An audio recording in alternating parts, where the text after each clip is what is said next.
Sajiran kana Harran jedhini gaa Israa'el jedhee bar an Israa'eli. An Israa'eli. Ati Israa'el warri duraa darban kun Israa'el lammaffaadha. Ati Israa'el lammaffaadha. An Israa'eli. Ati Israa'el lammaffaadha. Ragaa naa kennish. Sittan ragaan barbaachisu Israa'el lammaffaa ta'uun kee karaa irraa baddee jirta kunoo. Ragaa naa kenniin jedhe an Israa'eli miti an Israa'el ta'uu kiyyoof hin beeku ragaa naa kenni. Anatu sitti ma ati kunoo ammaa jirta miti warra karaa irraa badaniif an ergameedha hoolota karaa irraa badan kanaafiyyuu ati hoolaa waaqayyooti. Ragaa naa kenniin siin jedhe. Hoolaa waaqayyooti. Ani moo? Ati waaqayyo ati hoolaa waaqayyooti. Si jaalata. Nagaa qabdaa isaan. Aboo jaalala isaa mataarra kaa'atee adeemu akka huba qonqootti waan an si gaafadhe naa deebise an Israa'eli. Ati amma Israa'el lammaffaadha. Atumti kun. Eesh ragaa. Karaa irraa baddee jirti. An Israa'eli miti. Karaa irraa baddee. Ragaa naa kennish an Israa'el ta'uudhaaf. Ati Israa'el ta'uu kee kan ittiin mirkaneeffattu. Aboo an Oromoo Itoophiyaa keessatti dhalate nagaa qabda. Biyyi keenya Itoophiyaa.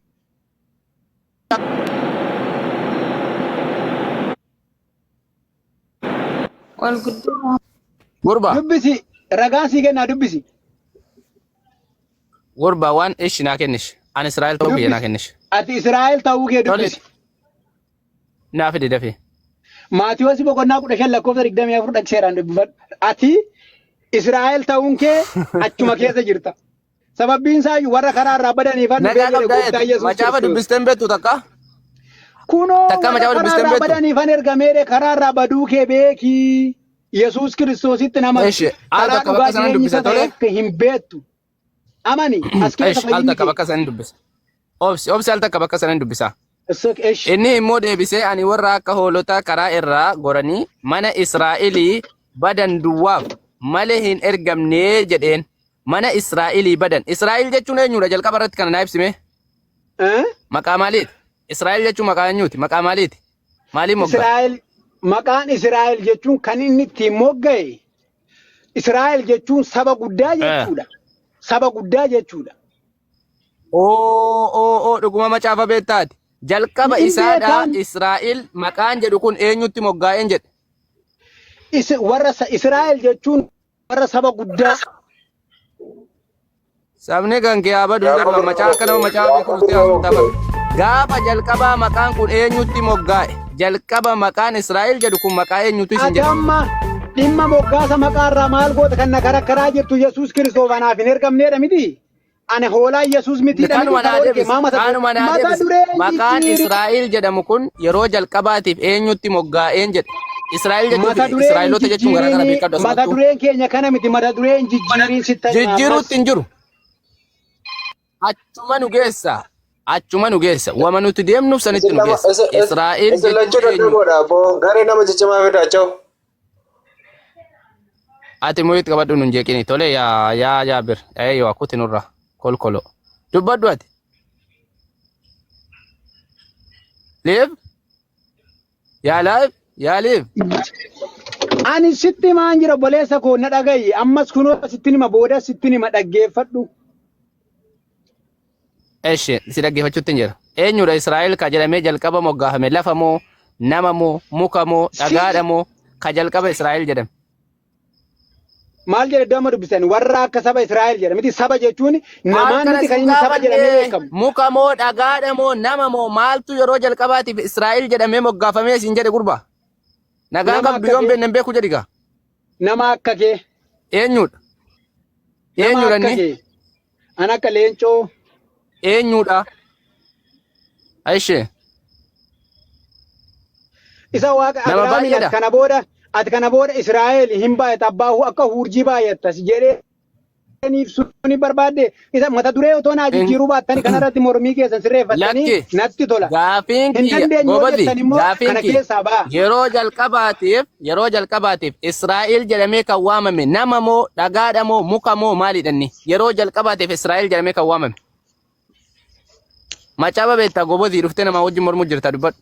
Siimor illim godhee siimor maafan siimor mu gaafii si gaafate isee maal lammata gaafii na gaafate deebisi gaafii yeroo jalqabaatiif maqaan Israa'el jedhamu eenyuuf kenname eenyutu Israa'el jedhamee waamame deebisi.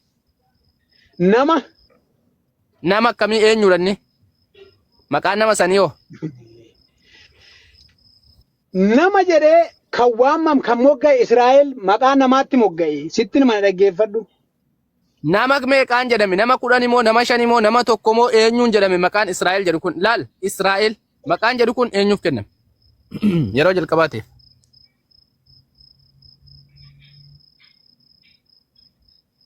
Let's go deebisiga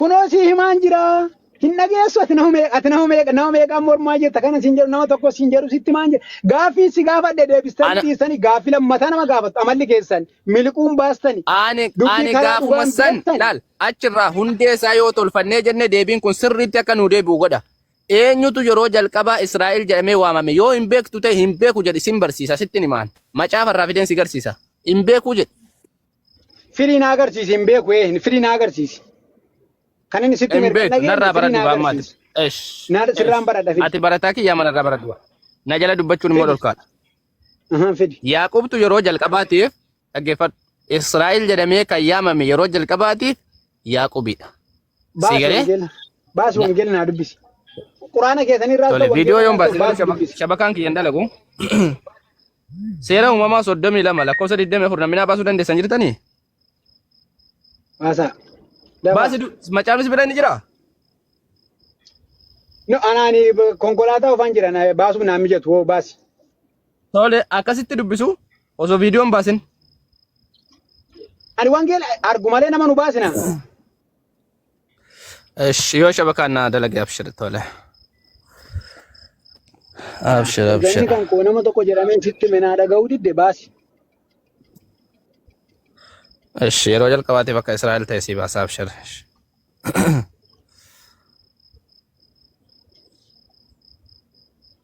si baasa amma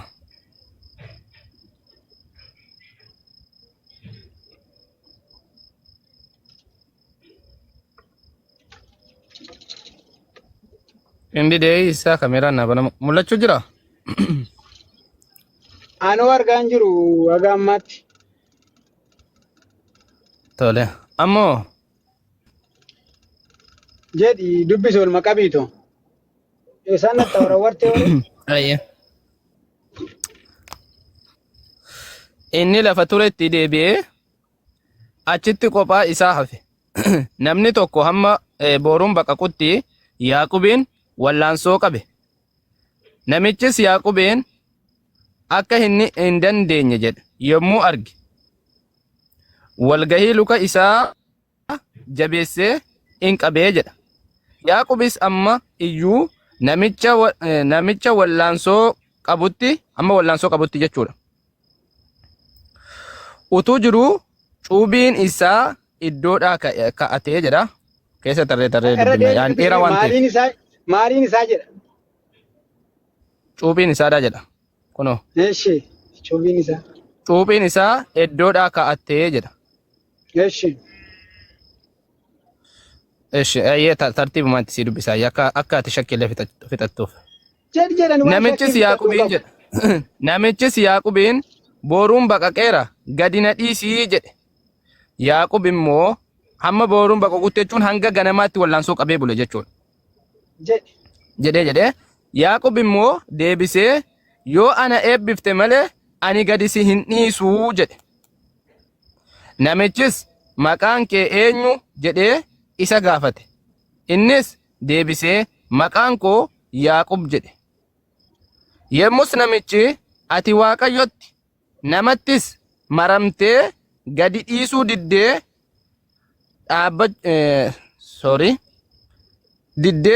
dhaabbachuu dandeesseetta. Kanaafis si'achi jechuun maal jechuudha? Kana achitti jechuudha. Kana booda si'achi maqaan kee Israa'el haa jedhamu malee Yaaqub hin jedhaminii jedhe. Okay? Israa'el jechuun Waaqayyo wajjin wal dhaggeeffadhu. Israa'el jechuun Waaqayyo wajjin wallaansoo kan qabu jechuudha. Akkas mul'ateedha yaada.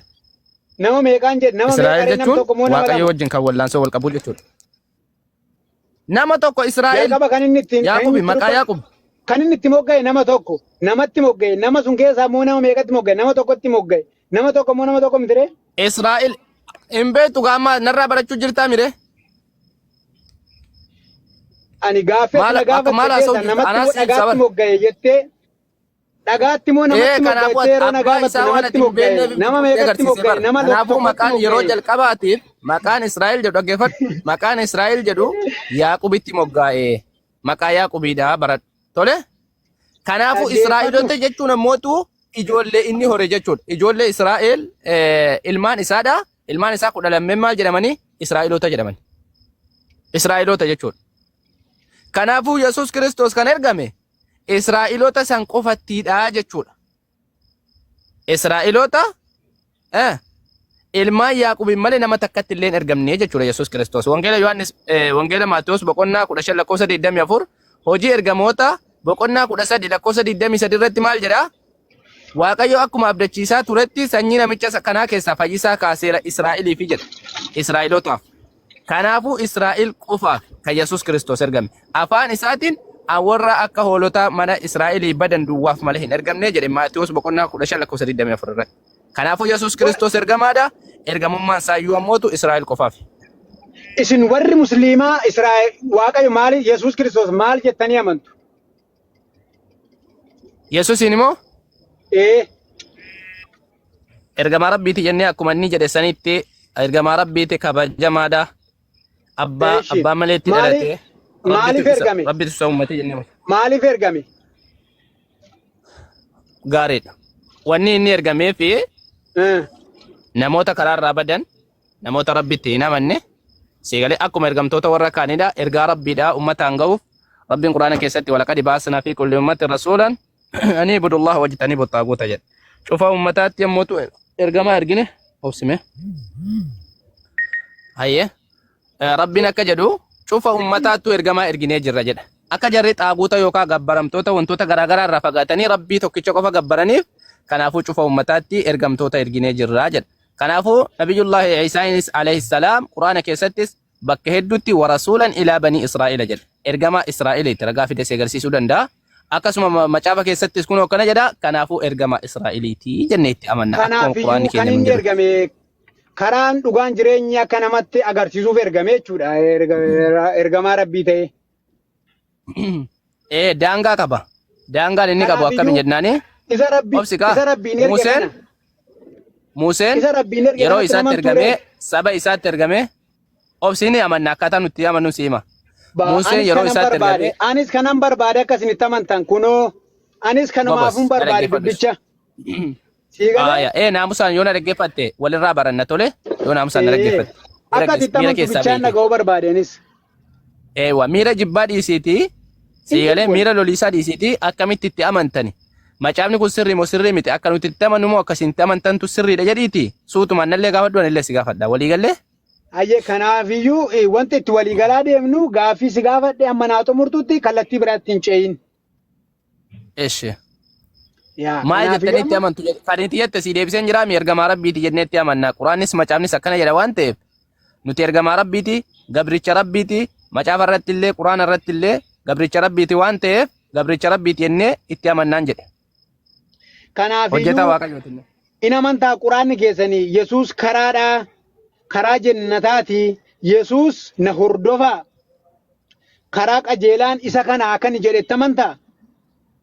Lakki Yesuus qofaa miti bar ergamtoonni hundi isaaniitu No. Ani hin jedhe na dhaga'i akka Yesuus akkas jedhetti amantaa. Dhibbaan dhibbatti itti amana anaas ibsa immoo dhibbaan dhibbatti itti amana karaa ta'uu isaa.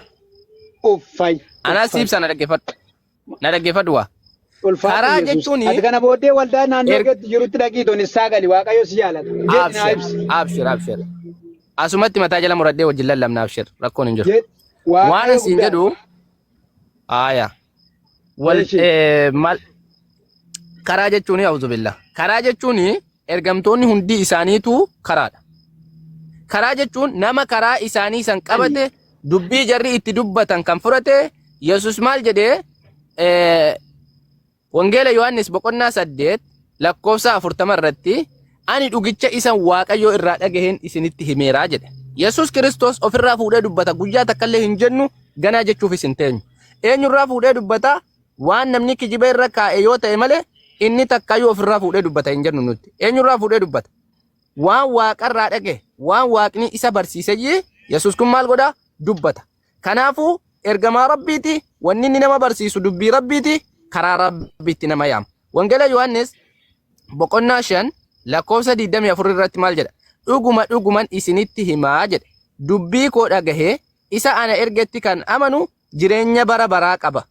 Siigalee inni du'a keessaa gara jireenyaatti darbee malee gara firdii hin naquu jedhe. Dubbii koo dhagahee isa ana ergetti kan amanu. Dubbii inni waaqa irraa fuudhee dubbatu kana Yesuus kan dubbatu dubbii waaqayyooti. Waliigallee jirra. Dubbii inni ammootu waaqa irraa fuudhee dubbatu kana yoo dhageesse gara jireenya bara baraa dhatta. Eenyudha ammoo kun? Jireenya bara baraa jechuun jannata jechuudha. Eenyudha? Nuyi har'aa kana miti.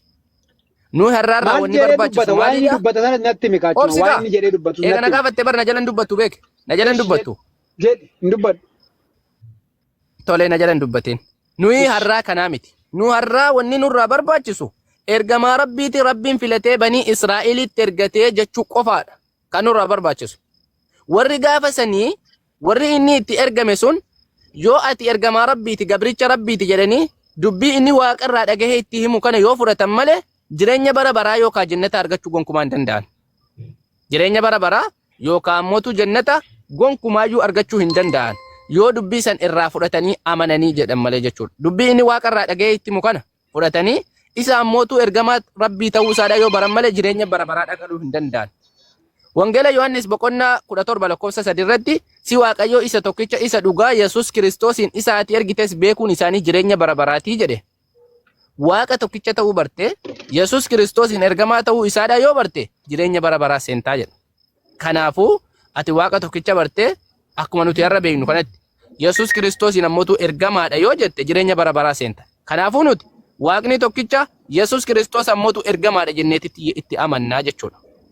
Akkasii gobaji. Kanaafiyyuu Yesuus Kiristoos karaadha, kara dhugaadha, jireenya daandiin gara abbaatti naqan gara Yesuus Kiristoositti naqanii gara waaqayyootti naqanii Yesuus akka ta'e hin beekta miti. Barkanumaan si ibsaa ture bara. Daandii gaafa jettu har'a wanni nurraa barbaachisuun siin jedhe. Fakkeenyaaf nuti akka muslimootaatti laal waan kana akka muslimaatti na gaafachuu jirtaami. Akka muslimaatti na gaafachuu jirtaami. Yesuus inni jalqabaa wanti nuti gaafate ati akka islaamummaa kee ati akka amantii keetiitti kana ni amantaan jechuu jirtaami ati.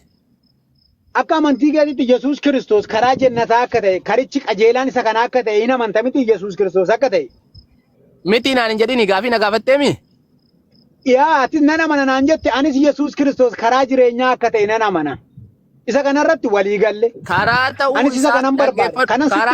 isaadhaan nin amana. Eenyuuf karaa ta'ee akkamitti karaa ta'a? Har'allee dhaggeeffadhu. Karaan inni karaa ta'uu danda'u fakkeenyaaf namni muslimaadha. Yoo inni ergamaa rabbiitii miti itti hin amanu. Yoo jedhe laa nufarriqu bayna ahadin min rusulin nun jedha Rabbiin subhaanahu wa ta'ala Quraana keessatti. Ergamtoota tokkollee adda baasuun dhorkaadha. Kitaabotattis amanu maleekotattis amanu ergamtoota hunda isaaniidha akka jarri ergamaa rabbii ta'an itti amanuudha. Kanaafuu ati sarra yoo kan isa xiqqeessitu taate yoo ergamaa rabbiitii miti jettee kan isa fudhattu taate keessaa baatee jirta daangaa rabbii keessaa baatee jirta. Siigalee muslima ta'uu hin dandeessu. Maal jetteetti amantaree ergamaa rabbiiti Israa'eliif ergamee jetteetti itti amanta akka nuyi har'aatti. Jarri gaafa san jiranoo gaafa san dubbii sanillee irraa dhagahanii dubbii sanillee fudhatanii waan inni ajajallee itti hojjetanii ati garbicha rabbiiti ergamaa rabbiiti jedhanii fudhatanii yoo jedhan jara saniif daandii ta'uu danda'a karaa isaatiin malee gara rabbiidhaa dhaquu hin danda'an. Yoo gaafa san ati diqaalaadha abbaan qabdu ati akkana ati maal jedhanii kan dubbii isaa hin fudhanne ta'e maal ta'anii warra ibiddaa ta'u jechuudha warri gaafa sana. Kanaafuu karaa jechuun jalqabumaayyuu wanni sun hubachuu qabdan. Karaa jechuun galma osoo hin taane waan irra deemanii wayitti bahanidha. Waan irra deemanii wayitti bahanidha. Galma osoo hin taane. Kanaafuu jarri gaafa san jiran waan Yesuus barsiise kana waan Yesuus jalatti himu kana qabatanii yoo waan san irra deemanii gara rabbiitti bahanii yoo dubbii Yesuus sana dhagahan gara rabbiitti bahanii jechuudha. Isin har'aati yoo yeroon isaa xumuramee jira. Ergamaan akiraa ergamee jira. Kan macaafa keessatti illee dubbatame. Kan quraanni illee sirriitti waa isaa lafa kaa'e yoo karaa isaa qabattan malee jannata miti foolii jannataatuun agartan Yesuus wayillee isin hin beeku. Akkas har'a wanni sirraa barbaachisu karaa rabbii tokkicha amantee Yesuusin ergamaa ta'uu amantee Musee, Yaaqoob, Daawud, Abrahaam ergamaa ta'utti amantee Tole Nabi Muhammadiinis ergama irraa xumuraa ta'utti amanuudha. Har'a wanni si barbaachisu kana.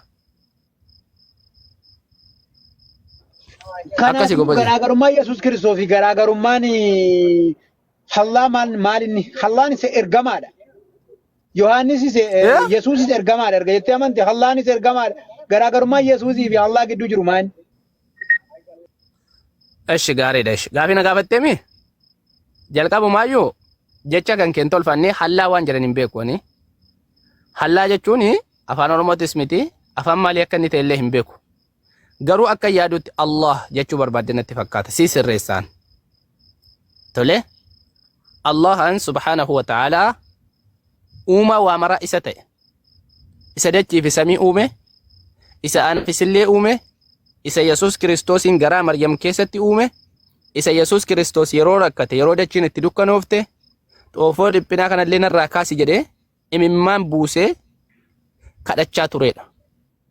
Gaafa kadhatu ilaahii kiyyafaa jedhee kadhachaa ture. Allah jedhee Allah jedhee amma fakkeenyaaf wanni yoo rattee ilaalte afaan Aramaayikiitiin fakkeenyaaf Ingiliffaan barreessitee maal jechuudha sii galee afaan Aramaayikiitiin afaan Yesuus dubbachaa tureen gaadi jechuun maal jechuudha yoo jette sii baasa sirriitti Allah or Allah siin jedha. Allahadha yookaan Allah jechuudha jedheetii gabaabsee jecha sana immoo yoo fiddee hiikte hin beesa. Rabbi rahmata siifa godhu. Jecha san yoo fiddee Arabiitti deebiftee kan Ingiliffaan sii bahu san jechuudha. Allah jedheeti jala fasii ka'a jechuudha. Kanaafuu Allahan subhanahu wa ta'ala isa Yesuus kadhachaa turedha.